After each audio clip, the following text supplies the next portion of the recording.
passer par là. Seulement nous, on ne peut pas pouvoir aller là.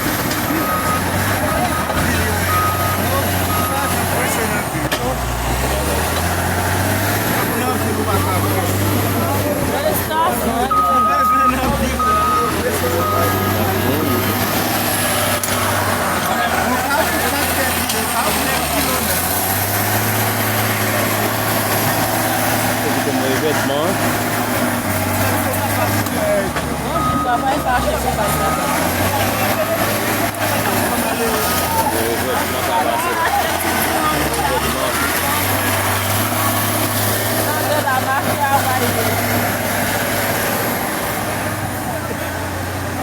Alguém lá da praça, né? De praça?